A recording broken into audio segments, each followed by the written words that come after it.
Hello guys, welcome back to e-learning platform of Nalanda Vidyalaya Morbi. Once again, my name is Dakshesh and I am going to take class 9 mathematics and the chapter is 14, chapter number 14, statistics. तो सबसे पहले सवाल आता है कि statistics का मतलब क्या होता है। तो स्टैटिस्टिक्स आप पहले भी पढ़ चुके हो। स्टैंडर्ड 8 के अंदर आपके एक यूनिट था डेटा हैंडलिंग। अगर आप याद करेंगे तो सब कुछ पता चल जाएगा। बस वो जो डेटा हैंडलिंग था वही यूनिट है स्टैटिस्टिक्स। ठीक है, स्टैटिस्टिक्स का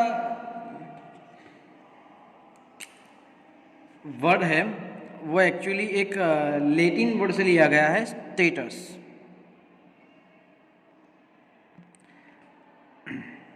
स्टेटस मतलब हमारे जो व्हाट्सएप पे आता है वो नहीं। यहाँ पे प्राचीन काल के अंदर मतलब पुराने ज़माने में कोई एक राज्य यानी कि स्टेट,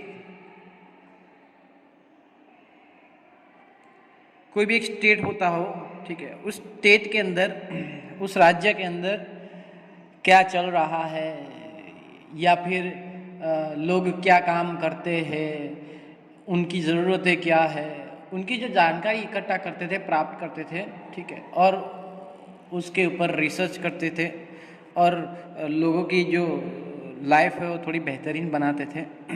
तो वहाँ से ही शायद बोल रहा हूँ मैं, 100% नहीं कह रहा हूँ, शायद वहाँ से ही इस वर्ड का इस्तेमाल होना शुरू हुआ है।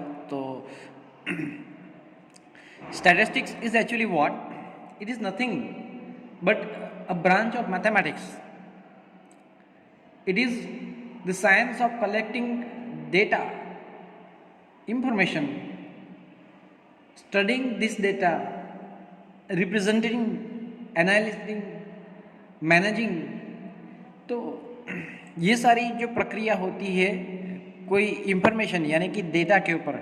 अब ये नया वर्ड है आपके पास, डेटा। क्या ये नया है? नहीं, क्योंकि स्टैंडर्ड 8 के अंदर ही हम पढ़ चुके थे डेटा हैंडलिंग। ठीक है, तो डेटा जो है वो प्लूरल वर्ड है और उसका सिंगुलर होता है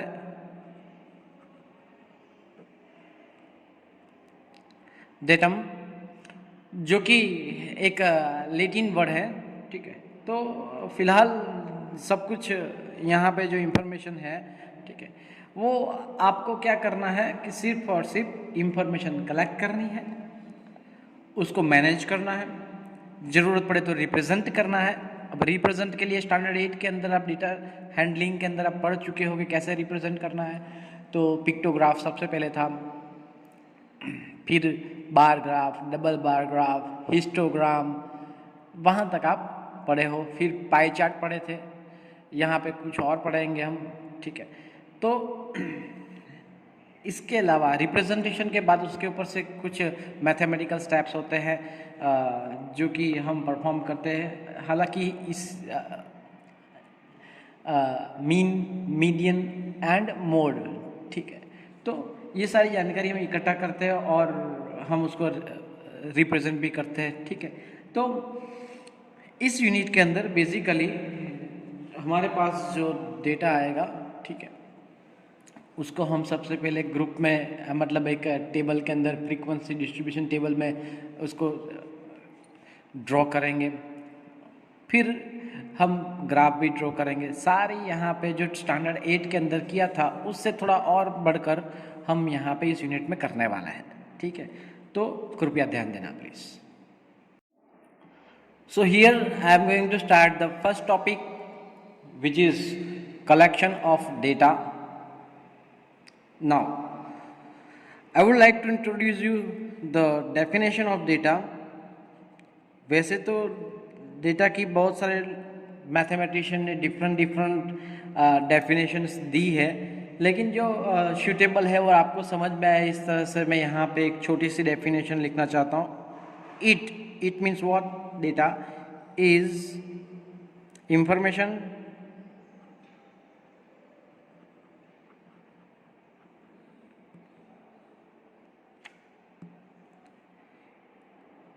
in raw or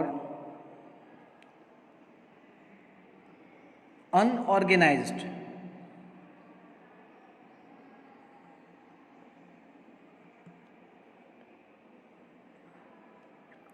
form कौन सा हो सकता है? तो फॉर एग्जांपल ये डेटा कौन सा, मतलब क्या क्या हो सकता है? तो यहाँ पे अल्फ़ाबेट्स हो सकते हैं,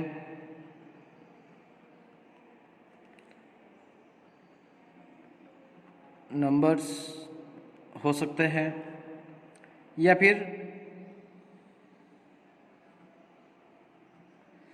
सिंबल्स भी हो सकते हैं that represent ideas, any object or situation or condition.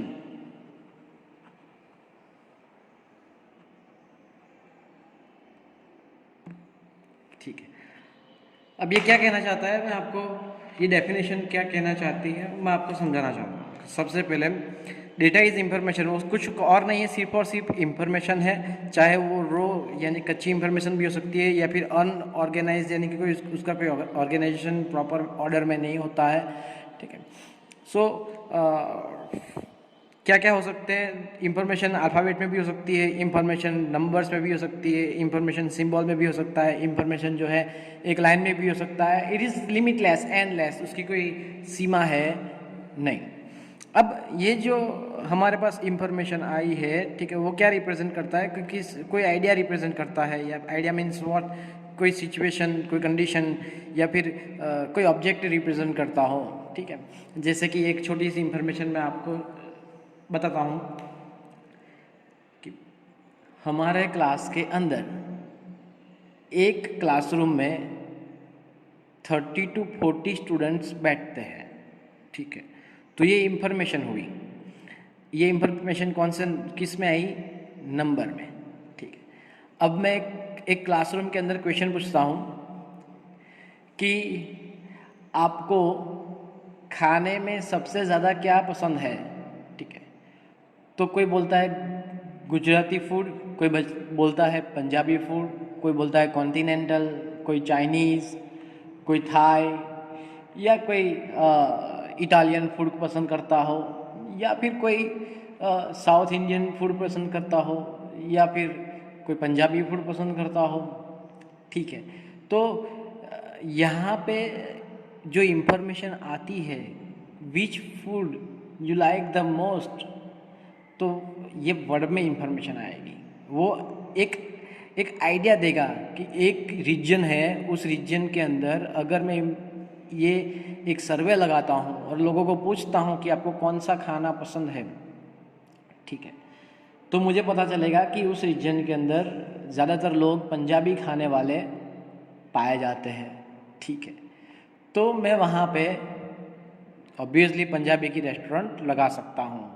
अगर कोई थाई फूड खाने वाला ही नहीं है, तो फिर वहाँ पे थाई की रेस्टोरेंट लगा के कोई फ़ायदा नहीं है। तो जो कलेक्शन ऑफ डेटा जो होता है, वो माइंड में सबसे पहले एक गोल होता है। ठीक है, तो अगर मुझे कोई रीजन के अंदर रेस्टोरेंट खोलनी है, ठीक है, तो सबसे पहले मैं एक छोटा सा सर्वे करूँगा, क्या कि वहाँ पे लोग रेस्टोरेंट में खाना खाना पसंद करते हैं कि घर पे खाना पसंद करते हैं। ठीक है, अगर रेस्टोरेंट में खाना पसंद करते हैं तो कौन सी रेस्टोरेंट स्टाइल होनी, मतलब रेस्टोरेंट में भी टाइप होते हैं, ढाबा होता है, कोई छोटा सा ठेला होता है, 2 star, 3 star, 4 star, 5 star rated जो रेस्टोरेंट्स होते हैं वो। अगर पब्लिक वहाँ पे एक रीजन के अंदर बोलती है कि हमें सिर्फ घर का ही खाना पसंद है, वो बाहर खाना पसंद नहीं करते हैं, तो उस रीजन के अंदर रेस्टोरेंट लगाना बेवकूफ़ी होगी या फिर नुकसान होगा। ठीक है, so the thing is that कि ये जो आइडिया है या फिर ऑब्जेक्ट अपने माइंड में या फिर उस टाइप की कंडीशन अपने माइंड में सेट करते हैं, और उसके ऊपर से हम लोगों को सवाल पूछते हैं और इन्फॉर्मेशन कलेक्ट करते हैं, ठीक है। अब जैसे कि सपोज कि मैं एक स्पोर्ट्स ट्रेनर हूँ, ठीक है, और एक रीजन के अंदर मैं टेबल टेनिस जो होता है, ठीक है, टीटी, उसका कोचिंग सेंटर खोलना चाहता हूँ। मैंने कोचिंग सेंटर सपोज खोल दिया टीटी के लिए, ठीक है। अब क्या होगा कि अगर उस रीजन में टीटी जो स्पोर्ट है, जो खेल है, उसको पसंद करने वाले लोग ही नहीं है, तो उसका कोचिंग सेंटर कोई काम का नहीं होगा, ठीक है। तो उसके लिए सबसे पहले उस रीजन के अंदर सर्वे करवाना पड़ता है, स्टूडेंट्स का सर्वे करवाना पड़ता है कि आपको सबसे ज़्यादा फेवरेट गेम कौन सी है, ठीक है। तो कोई बोले क्रिकेट, कोई बोले वॉलीबॉल, कबड्डी, खो खो, लाभ लाभ लाभ, लेकिन जिसका झुकाव जिस गेम के प्रति ज़्यादा होगा उसका कोचिंग सेंटर खोलेंगे, तो आपको भी पढ़ाने में मज़ा आएगा और आप कुछ अच्छा आउटपुट निकाल पाएंगे, वहाँ पे अच्छे अच्छे प्लेयर निकाल पाएंगे, ठीक है। So that is the object और कंडीशंस और ideas which represented by the alphabets और नंबर्स और सिम्बॉल्स और वर्ड और line, that is called the data. अब ये जो डेटा है उसके मूल रूप पे दो प्रकार है, ठीक है। मतलब आपको यहाँ पे तो सिर्फ दो ही आपको चेक करना है, ठीक है। तो डेटा जिस तरह से कलेक्ट किया जाता है उसके हिसाब से उसके दो पार्ट्स है। पहला है प्राइमरी डेटा।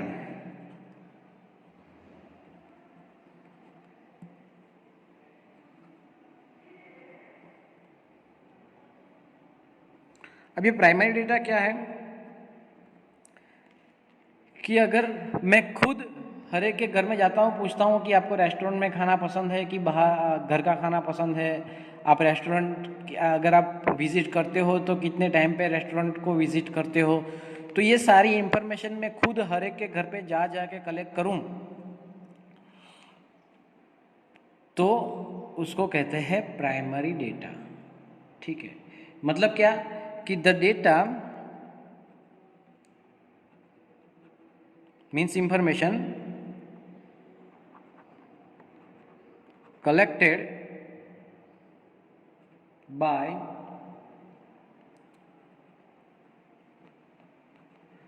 researcher himself। मतलब रिसर्चर ने खुद जा के सारी इंफॉर्मेशन कलेक्ट की हो पर्सनली, ठीक है, उसे कहते हैं प्राइमरी डेटा, ठीक है। ये पहला था। दूसरा आता है सेकेंडरी डेटा।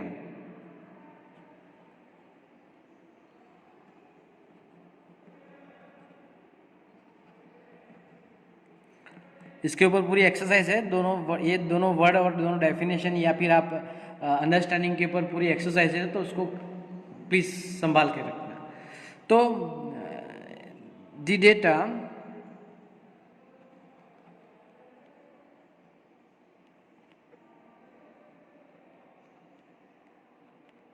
collected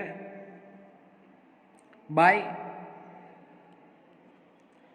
others, मतलब किसी और ने पहले से कलेक्ट की हुई है इंफॉर्मेशन और हम उसको रीयूज करते हैं, to be reused by the researcher.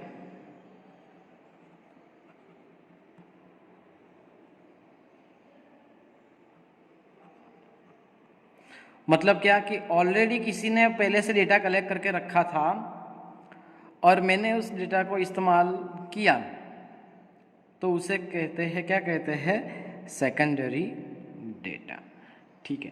तो अब उसके बहुत सारे एग्जांपल्स होते हैं।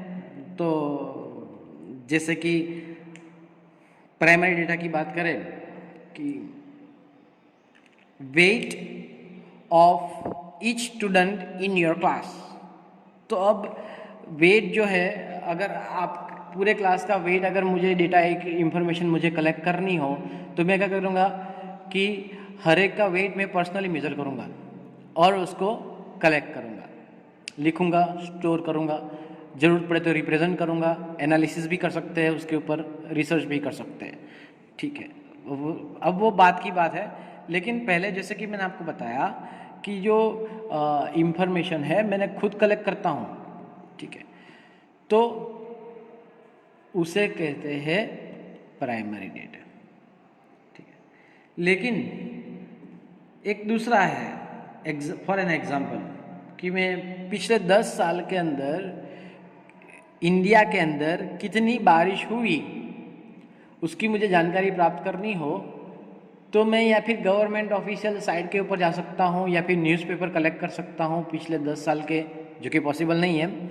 तो आप गवर्नमेंट सोर्सेज का इस्तेमाल कर सकते हो। तो गवर्नमेंट जो इन्फॉर्मेशन हमें प्रोवाइड करती है वो गवर्नमेंट ने खुद पहले से कलेक्ट की है और वही इन्फॉर्मेशन हम कलेक्ट करते हैं।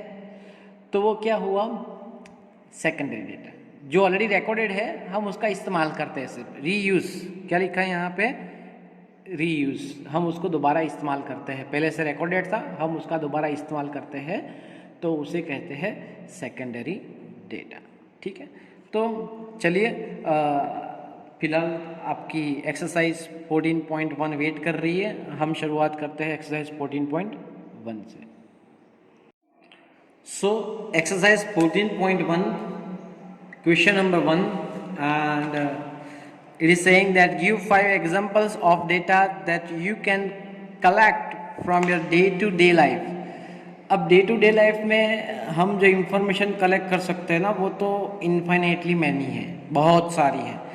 अब डेटा जो है, ठीक है, वो डिपेंड करता है कि आप किस नज़रिए से देखते हो किसी चीज़ को। जैसे कि आपकी सोसाइटी में कितने 2 व्हीलर्स है, कितने 3 व्हीलर्स है, कितने 4 व्हीलर्स है, या फिर आपकी सोसाइटी के अंदर कितने स्ट्रीट लाइट है। Are you getting me? तो ऐसी बहुत सारी इंफॉर्मेशन जो है आप कलेक्ट कर सकते हो। आपके घर के अंदर से ही कलेक्ट कर सकते हो। आपके घर के अंदर कितने फैन है, आपके घर के अंदर कितने मोबाइल है, आपके घर के अंदर कितने लोग स्मार्टफोन यूज़ करते हैं, एक्सेट्रा एक्सेट्रा एक्सेट्रा। आपकी सोसाइटी के अंदर कितने लैंडलाइन फ़ोन है। तो ये सारी इंफॉर्मेशन जो है वो आप डे टू डे लाइफ में कलेक्ट कर सकते हो। आप खुद जाके पूछिए, सवाल पूछिए, उसका आंसर मिलेगा, आप उसको रिकॉर्ड करना है। That is called the collection of data, जो कि हम पिछले टॉपिक में हम पढ़ चुके हैं, ठीक है। नाउ हम आंसर की शुरुआत करते हैं। देखो, सबसे पहली शर्त ये है कि जो मैं यहाँ पे आंसर लिखता हूँ सेम टू सेम आपका नहीं होना चाहिए, आपका आंसर डिफरेंट होना चाहिए। आपको जाके इंफॉर्मेशन कलेक्ट तो नहीं करनी है। I am not saying that go and collect the information, I am just saying that कि आप कौन सी टाइप की इंफॉर्मेशन कलेक्ट कर सकते हो। जैसे कि number of student in our class, ये पहली इंफॉर्मेशन है।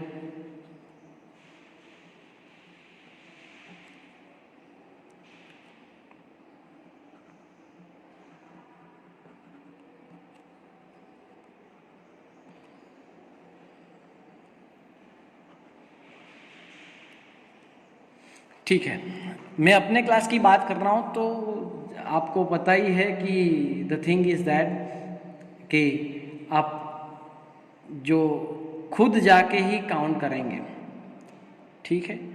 तो number of student in our class I am personally going to calculate, तो ये किस में आएगा, प्राइमरी में आएगा, ठीक है, प्राइमरी डेटा में आएगा। उसका आपको बाद में क्वेश्चन है तो हम उसके रिलेटेड जाएंगे। Second one, second one is number of benches in our classes. जिस तरह से मैंने फैन की बात की थी, अब एक इसकी बात चल रही है, नंबर ऑफ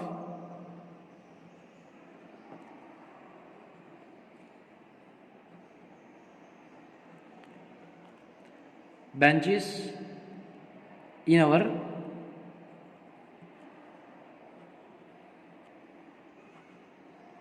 क्लास। अब ये ऑब्वियसली ये इंफॉर्मेशन जो है, ठीक है। अब ये क्वेश्चन नंबर 2 जो है वो भी मैं साथ में करवा रहा हूँ कि क्वेश्चन नंबर 2 कहता है कि classify the data in question number 1 above as primary और सेकेंडरी, मतलब ये डेटा प्राइमरी है कि सेकेंडरी है वो भी आपको बताना है, ठीक है।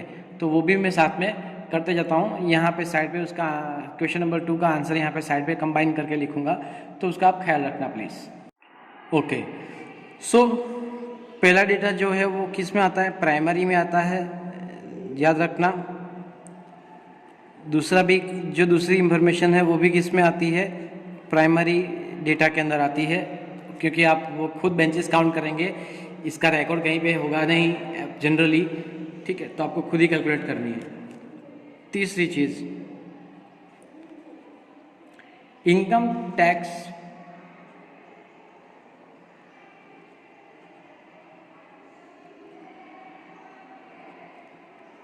पेड बाय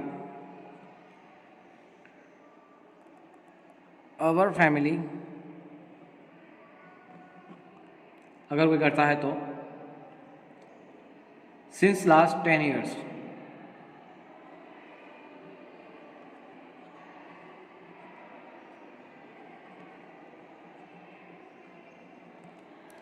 मतलब पिछले 10 सालों का हमने इनकम टैक्स कितना पे किया, उसकी जानकारी अगर हमें प्राप्त करनी है तो हम खुद ही जाएंगे, पापा से पूछेंगे कि सर प्लीज़ हमें लास्ट 10 ईयर्स का जो अपने इनकम टैक्स भरा है उसकी फाइल दिखाओ।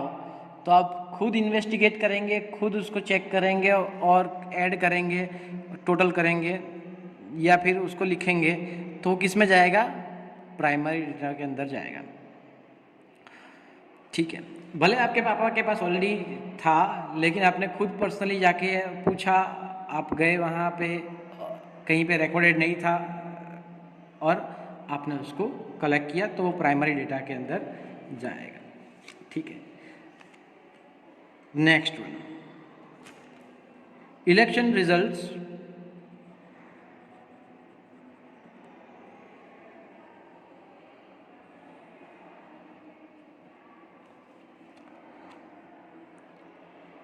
obtained from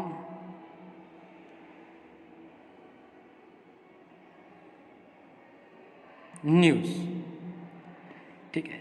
अब इलेक्शन रिजल्ट जो है ऑब्वियसली यहाँ पे लिखा है, क्या लिखा है, ऑब्टेन, मतलब ऑलरेडी कहाँ पे था, न्यूज़ वालों के पास था और हमने उसको सिर्फ उसको रीयूज़ किया। समझ में आया भाई आपको, ये किसके पास वाला था, न्यूज़ वालों के पास, और उसकी जानकारी हमने प्राप्त की। सो इलेक्शन रिजल्ट तो अब आप खुद तो पर्सनली इन्वेस्टिगेट करने नहीं गए थे या फिर पूछने नहीं गए थे सबको, ठीक है। तो वो इलेक्शन कमीशन ने इलेक्शन लिया, जो इन्फॉर्मेशन आई वो उन्होंने स्टोर की, फिर उन्होंने न्यूज़ के ऊपर शेयर की और न्यूज़ वालों ने आपको दी। तो मतलब ये न्यूज़ वालों को भी ये सेकेंडरी डेटा में आता है, तो आपके पास भी किस में आएगा, सेकेंडरी डेटा में ही आएगा। तो याद रखना है कि ये किस में आता है, secondary. P stands for primary data and S stands for the secondary data. मैं शॉर्ट में लिख रहा हूँ, आई होप आपको समझ में आएगा। आखिरी एक और हम लाइन देते हैं,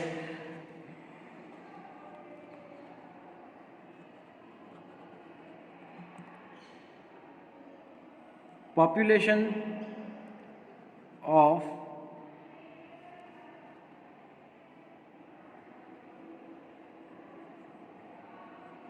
girls over boys from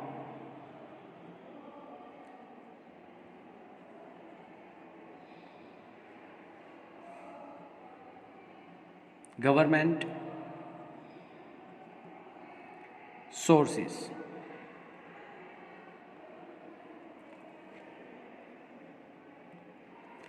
अब देखें जरा कि अब पॉपुलेशन ऑफ गर्ल्स और बॉयज़, अब ये जो इन्फॉर्मेशन है ऑब्वियसली आप तो खुद कलेक्ट करने जाएंगे नहीं पूरे इंडिया के अंदर, इंडिया की बात चल रही है, याद रखना प्लीज़। तो फ्रॉम द गवर्नमेंट सोर्सेज, मतलब कोई गवर्नमेंट की साइट पे जाएंगे और वहाँ से आप इन्फॉर्मेशन कलेक्ट करेंगे, जो साइट पे जो इन्फॉर्मेशन स्टोर की होगी वो आपने रीयूज़ की। सो ये किस में आएगा, सेकेंडरी डेटा के अंदर आएगा, उसका आपको ख्याल रखना है please. Thank you very much. तो ये था क्वेश्चन नंबर 1। मैंने आपको ये डे टू डे लाइफ के अंदर यहाँ पे कितने आप इंफॉर्मेशन कलेक्ट कर सकते हो यहाँ पे बताया हम। आपको भी इसी तरह से दूसरे क्वेश्चंस दूसरे लिस्ट बनाने हैं, वो प्राइमरी है कि सेकेंडरी है वो चेक करना है। फिलहाल सोच समझ के आपको बताना है कि वो डेटा प्राइमरी है कि सेकेंडरी है। यहाँ पे क्वेश्चन नंबर 2 भी मैंने यहाँ पे इंक्लूड कर दिया है, तो मैं उसको सेपरेटली एक्सप्लेन करूँगा नहीं। तो ये आपकी एक्सरसाइज 14.1 यहाँ पे ख़त्म होती है। हम नए टॉपिक के साथ हम अगली बार फिर मिलेंगे, जिसमें आपको फ्रीक्वेंसी डिस्ट्रीब्यूशन टेबल जो है वो आप ऑलरेडी लर्न कर चुके हो, हम उसको भी दोबारा समझाएंगे। Thank you very much. So our new topic is presentation of data। मतलब क्या है कि हमने जो भी डेटा लिया है इन्वेस्टिगेशन करके, कलेक्ट किया है, इंफॉर्मेशन हमने जो प्राप्त की है, उसको हम वेल मैनर में उसको हम अरेंज करेंगे। अरेंज करने के बाद उसको आसानी से समझ पाए उस तरह से, और कुछ इन्फॉर्मेशन निकाल पाए, कोई भी रीड करे उस डेटा को तो उसको भी समझ में आए, उस तरह से हम डेटा को क्या करते हैं, इंफॉर्मेशन को अरेंज करते हैं और उसको रिप्रेजेंट करते हैं। लास्ट टाइम हमने ए स्टैंडर्ड के अंदर पढ़ चुके हैं कि इस डेटा को रिप्रेजेंट करने के लिए हम एक तो फ्रीक्वेंसी डिस्ट्रीब्यूशन टेबल बनाते थे, ठीक है, और ऊपर से हम वहाँ से बार ग्राफ है, डबल बार ग्राफ है, हिस्टोग्राम, ठीक है, तो ये सारी चीज़ें हमने रिप्रेजेंटेशन के लिए देख ली थी। पाई चार्ट भी था, तो वहाँ पे हम इस रिप्रेजेंट के पीछे हम ज़्यादा वक्त हम नहीं वेस्ट करेंगे। सबसे पहले तो ये जो इन्फॉर्मेशन आती है, ठीक है, ये एक एग्जांपल के थ्रू मैं समझाता हूँ कि ये जो इन्फॉर्मेशन है, the marks obtain out of 100 by students of a class 9 of a school. कोई भी स्कूल है या कोई भी सब्जेक्ट है, सब्जेक्ट डजेंट मैटर, सपोज कि मैथ्स के मार्क ले लो, ठीक है, और स्टूडेंट आप काउंट करेंगे 1 2 3 4 5 6 7 8 9 10 11 12 13 14 15 16 17 18 19 एंड 20 स्टूडेंट्स के मार्क्स यहाँ पर रिकॉर्डेड है। नाउ इसको क्या करना है, हमें रिप्रेजेंट करना है, ठीक है, तो टेबुलर फॉर्म में हम इसको रिप्रेजेंट करते हैं। उसके लिए हम क्या करते हैं, सबसे पहले हम फ्रीक्वेंसी डिस्ट्रीब्यूशन टेबल ड्रॉ करते हैं, ठीक है। अब ये फ्रीक्वेंसी डिस्ट्रीब्यूशन टेबल जो है वो दो टाइप के होते हैं, ग्रुप डेटा के लिए, एक अनग्रुप डेटा के लिए, ठीक है। तो फिलहाल आप दोनों के दोनों पढ़ चुके हो, ग्रुप फ्रीक्वेंसी डिस्ट्रीब्यूशन टेबल और अनग्रुप फ्रीक्वेंसी डिस्ट्रीब्यूशन टेबल सब कुछ आप पढ़ ही चुके हो, लेकिन यहाँ पे ज़्यादातर जो क्वेश्चंस आएंगे वो आपको ग्रुप में करना है, ठीक है। तो मैं यहाँ पे आपको सबसे पहले क्या सिखाऊंगा, याद रखना, group frequency distribution table. Just a minute, topic है हमारा ये, पेंसिल से लिख रहा हूँ, ठीक है, ये आंसर का पार्ट नहीं है।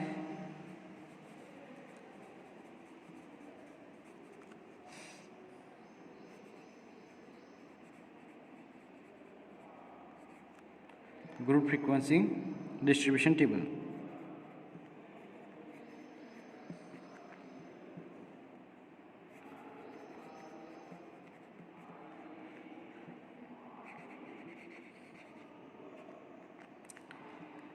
ठीक है। स्टैंडर्ड 8 के अंदर जो पढ़े हो उसका आप पहला पार्ट पढ़े हो, ठीक है। पहला पार्ट क्या था उसका, मतलब टाइप, माय मिस्टेक, पार्ट मतलब टाइप। ग्रुप फ्रीक्वेंसी डिस्ट्रीब्यूशन के दो टाइप है एक्चुअली।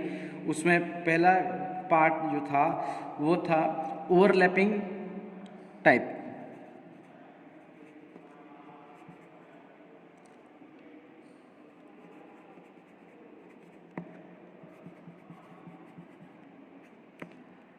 ओवरलैपिंग टाइप क्या होता है, ठीक है, वो भी मैं आपको समझाऊंगा। और दूसरा टाइप था हमारा नॉन ओवरलैपिंग।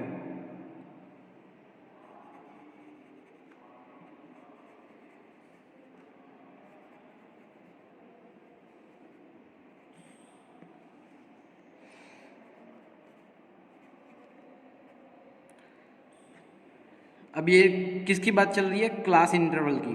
अब ये क्या होता है, मैं आपको वो सब कुछ पता ही है, मैं आपको भी समझाऊंगा, डोंट वरी अबाउट दैट, ठीक है। अब मैं यहाँ पे दोनों टेबल्स आपको समझाऊंगा और उसके ऊपर से हम कौन सी इंफॉर्मेशन प्राप्त कर सकते हैं मैं आपको वो भी समझाऊंगा, ठीक है। तो सबसे पहले ओके, तो यहाँ पे ये जो डेटा है, ठीक है, इसको हम कहेंगे, क्या कहेंगे, ये जो इन्फॉर्मेशन आई वो बिल्कुल ही इसका कोई अरेंजमेंट नहीं है। ये कोई पहले बड़ा नंबर है, फिर छोटा नंबर है, फिर बड़ा नंबर है, फिर उससे बड़ा नंबर है, फिर छोटा नंबर आया, तो ये कोई मैनेजेबल मैनर में नहीं है। तो उसको हम कहते हैं रो डेटा। क्या कहते हैं? रो डेटा। सो मूविंग फॉरवर्ड, जैसे कि आप देख सकते हो कि आप रो डेटा मैंने बताया उसको हम मैनेज करेंगे किसके अंदर, छोटे छोटे क्लासेस के अंदर। तो शुरुआत मैं करता हूँ यहाँ पे ऑब्टेन मार्क्स जो है अगर 0 से 10 के बीच में हो, 20 के बीच में हो, 20 से 30 के बीच में हो, 30 से 40, 40 से 50 और 50 से 60, 60 to 70, 70 to 80, आगे बढ़ेंगे 80 to 90 एंड 90 to 100। 100 से ज़्यादा मार्क तो किसी के आएंगे नहीं, तो ये बात खत्म हो गई, ठीक है। अब देखेंगे कि 10 यहाँ पे है और यहाँ पे भी है, एक दूसरे को ओवरलैप करिए, एक दूसरे को क्या करते हैं, ओवरलैप करते हैं। तो इसके लिए इसका नाम है overlapping type of class intervals. क्या? Overlapping types of class intervals. याद रखना, मैं यहाँ पे लिख देता हूँ ताकि आपको पता चले। ये हमारा पहला पार्ट है ओवरलैपिंग वाला।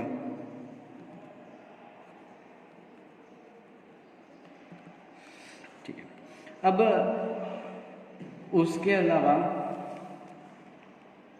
उसको कंटिन्यूस फ्रीक्वेंसी डिस्ट्रीब्यूशन टेबल का क्लास इंटरवल भी कहा जाता है, कंटिन्यूस डिस्ट्रीब्यूशन, ठीक है, मतलब कंटिन्यूस फ्रीक्वेंसी। उसके अलावा इसको एक्सक्लूसिव टाइप भी कहा जाता है, exclusive type of class interval. तो वहाँ पे जाएंगे तो ऑपोजिट में अगर हम जाते हैं नॉन ओवरलैपिंग में जाते हैं तो उसे इंक्लूसिव भी कहते हैं, ठीक है। तो हम उसके बारे में बाद में बात करेंगे। तो यहाँ पे सबसे पहले जो इन्फॉर्मेशन है, ठीक है, वो मैं आपको शेयर करने की कोशिश करता हूँ। ये जो मैंने लिखा है 10 to 20, इनको हम कहते हैं, क्या कहते हैं पता है? क्लास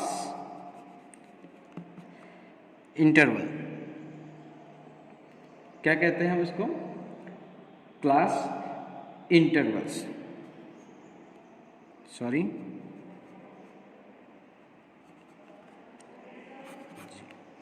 अब ये जो क्लास इंटरवल्स है उसके दो टाइप होते हैं। उसके इधर से भी मैंने बताया कि एक ओवरलैपिंग, यहाँ पे जो इन्फॉर्मेशन दी गई है किसकी दी गई है?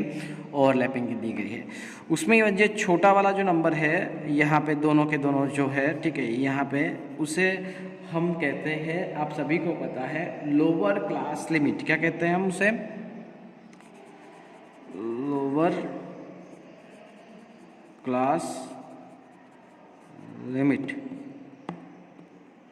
ठीक है। और ये जो बड़े नंबर होते हैं, मतलब राइट हैंड साइड पे है, ठीक है, इन सभी को कहते हैं, मतलब 10 है या फिर ये 20 है, इन दोनों अलग अलग क्लास की बात कर रहे हैं, तो उसे कहते हैं हम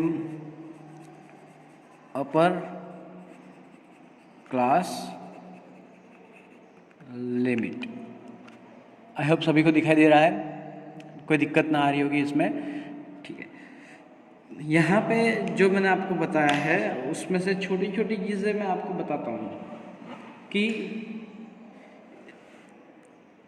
क्लास साइज, सॉरी मैं आपको दिखाई दे इस तरह से लिखता हूँ। ये सब कुछ आप पढ़ चुके हो। Class size means what? The difference between the class interval, ठीक है। मतलब क्या कि यहाँ पे देखो, अगर 10 to 20 है, ठीक है, तो इनके बीच में डिफरेंस अगर फाइंड करना हो तो क्या करना है? So I will subtract the smaller one from the bigger one. तो 20 माइनस, ये क्लास इंटरवल है, 20 माइनस 10 करेंगे तो आंसर क्या मिलेगा आपको 10, या फिर 10 माइनस 0 करेंगे तो आंसर क्या मिलेगा 10। आगे हमने क्लास इंटरवल बहुत सारे लिखे हैं, यहाँ पे 80 माइनस 70 करूँगा तो भी क्या मिलेगा मुझे 10। तो ये उसका हुआ class size, 10 is the class size. अब क्लास साइज भी कहते हैं उसको, क्लास विथ भी कहते हैं, ठीक है। तो इस डजंट मैटर, आप कोई भी लिखा हो आप फाइंड कर सकते हो, ठीक है।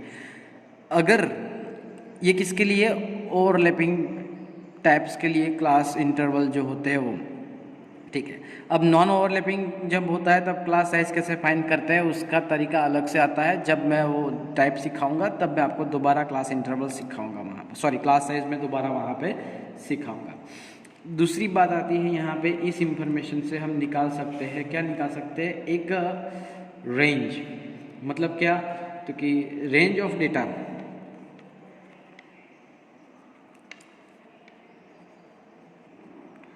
अगर एक छोटा सा क्वेश्चन पूछा गया हो आपके लिए कि भाई find the range of the given data,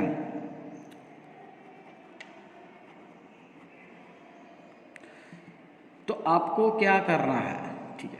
आपको कुछ नहीं करना है, ये जो इंफॉर्मेशन हमारे पास है उसमें से सबसे छोटा ऑब्जर्वेशन और सबसे बड़ा ऑब्जर्वेशन आपको फाइंड आउट करना है। वो बहुत ही पास पास में ही आप देख सकते हो, यहाँ पे आप देखेंगे सबसे छोटा 10 है और सबसे बड़ा जो ऑब्जर्वेशन है वो है 98, ठीक है। सो बस आपको इन दोनों का सब्ट्रैक्शन करना है। सो 98 which is the biggest and the 10 which is the smallest is equal to, you know that 88. So this is the range of the data।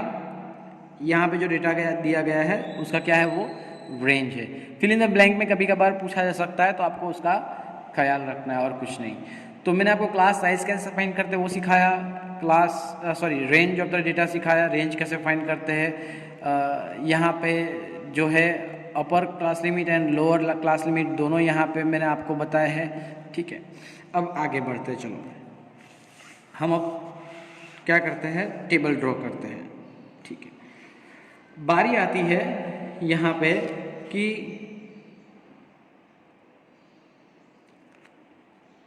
सबसे पहला डेटा है 36, तो 36 यहाँ पे किसके बीच में आएगा, 36। चलो हम थोड़ा सेटलमेंट कर लें ताकि हमें पूरा टेबल आ जाए और कोई दिक्कत भी ना हो। यस, 36 लाइंग बिटवीन वेयर 36 और हियर 30 to 40 के बीच में। ओके चलो टैली मार्क लगाते हैं, ठीक है। अब ये सब कुछ आप पढ़ चुके हो 8 स्टैंडर्ड में, तो मैं आपको ये बताना चाहूँगा, this are the marks obtain from 0 to 100। This is the tally marks, आप टैली मार्क करेंगे। नंबर ऑफ स्टूडेंट्स, यहाँ पे हम ये टैली मार्क काउंट करके यहाँ पे लिखेंगे और उसको हम क्या कहते हैं, फ्रीक्वेंसी भी कहते हैं, ठीक है। तो चलो चेक करते हैं आगे। दूसरा नंबर है 10। अब देखो 10 यहाँ पे भी है और 10 यहाँ पे भी है, तो हम कंसीडर कहाँ पे करेंगे, याद रखना हमेशा 10 यहाँ पे कंसीडर नहीं करता है, 10 कंसीडर होता है सिर्फ और सिर्फ यहाँ पे, ठीक है। तो हम जो मार्क है 10 का मार्क हम ऊपर नहीं करेंगे, हमेशा नीचे करेंगे। अगर 20 हो तो टैली मार्क 20 का यहाँ पे नहीं, हम नीचे की साइड पे करेंगे। 40 हो तो नीचे की साइड पे करेंगे, 50 हो तो नीचे की साइड पे करेंगे। उसका भी एक रीज़न है, मैं आपको वो भी बताऊँगा, ठीक है। The thing is that now here दूसरा नंबर है 20। तो मैंने आपको बताया 20 ऊपर नहीं करना है, नीचे मार्क करना है। 20 का मार्क ये रहा। फिर है 72 जो कि 70 और 80 के बीच में आता है। फिर है 56 जो कि 50 और 60 के बीच में आता है। फिर है 70, अगेन 70 नीचे की ओर आएगा, 2 मार्क हुए। 93, 90 to 100 के बीच में। 88 जो होगा वो 80 और 90 के बीच में होगा। 36 जो आएगा 30 to 40 के बीच में आएगा। 46 40 to 50 के बीच में आएगा। 72 will between 70 and 80। Then again 70 नीचे की ओर कंसिडर करेंगे और 80 वो भी हम नीचे की ओर कंसिडर करेंगे। 98 यहाँ पे आएगा। 93 वो भी यहाँ पे आएगा। 40 will between 40 to 50, then 50 between 50 to 60, 56 same between 50 to 60, 72 between 70 to 80, ये एक बंच हो गया, बंच कर देते हैं हम 39, 32, 40। चलो 0 to 10 में कितने हैं, तो कोई नहीं, यहाँ पे 0 स्टूडेंट है, यहाँ पे एक ही टैली मार्क है, मतलब एक स्टूडेंट है, यहाँ पे एक स्टूडेंट है, यहाँ पे 3 स्टूडेंट है, यहाँ पे 2 स्टूडेंट है, यहाँ पे 3 स्टूडेंट है, यहाँ पे 0, यहाँ पे 5, यहाँ पे 2 और यहाँ पे 3। ठीक है, 1 + 1 2, 2 + 3 5, 5 + 5 10, 10 + 5 15, 15 16 17 18 19 20, टोटल हो गए 20। हमारे टोटल 20 स्टूडेंट्स हैं, हमने क्रॉस चेक कर लिया। ठीक है, द थिंग इज दिस कि इसे कहते हैं फ्रीक्वेंसी डिस्ट्रीब्यूशन टेबल, जो कि आप ए स्टैंडर्ड में पढ़ चुके हैं बहुत ही आसानी से। ये बस रिपीट हुआ है। ये कौन सा टाइप था, ओवरलैपिंग। ठीक है, now the thing is that कि अब इसके ऊपर से हम बहुत सारी इंफॉर्मेशन निकाल सकते हैं, जैसे कि 0 to 10 मार्क्स लाने वाले, मतलब 10 से कम मार्क्स लाने वाले एक भी बच्चा नहीं है। ठीक है, लाभ लाभ लाभ बहुत सारी इंफॉर्मेशन हम यहाँ से निकाल सकते हैं। ज़्यादातर बच्चों ने कितने मार्क्स, मतलब ज़्यादातर बच्चे के मार्क्स 70 to 80 के बीच में आए हैं, ये भी हम एक इंफॉर्मेशन निकाल सकते हैं। तो बात यहाँ पे फ्रीक्वेंसी डिस्ट्रीब्यूशन टेबल की थी, जो मैंने आपको समझाया, जिसमें क्लास साइज, मतलब class with, upper class limit, lower class limit और रेंज ऑफ द डेटा, वो सारी चीज़ें मैंने आपको समझाई। ठीक है, तो